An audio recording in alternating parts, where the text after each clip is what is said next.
Okay, so today we're going to be reading from Isaiah chapter 53. I'm going to start in Isaiah 52, verse 13. Just much more natural break there, at least in the ESV, which is what I'm reading from. And let's be reminded that Isaiah was a prophet. He prophesied in the time of, or the days of Uzziah, Jotham, Ahaz, and Hezekiah, and those were all kings of Judah. Isaiah 53. Behold, my servant shall act wisely.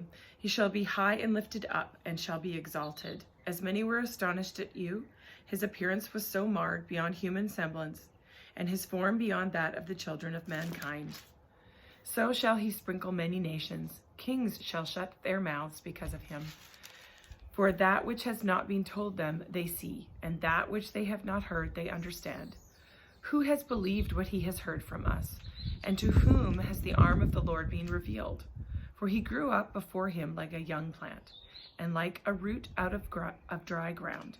He had no form or majesty that we should look at him, and no beauty that we should desire him. He was despised and rejected by men, a man of sorrows and acquainted with grief. And as one from whom men hide their faces, he was despised, and we esteemed him not. Surely he has borne our griefs and carried our sorrows, yet we esteemed him stricken, smitten by God, and afflicted. But he was wounded for our transgressions. He was crushed for our iniquities.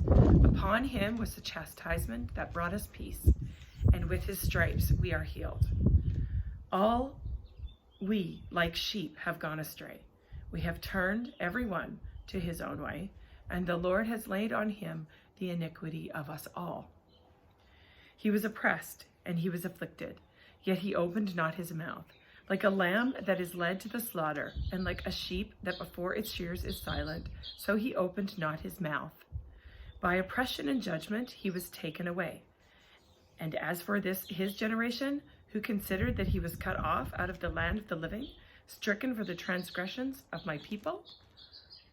And they made his grave with the wicked, and with the rich man in his death, although he had done no violence, and there was no deceit in his mouth.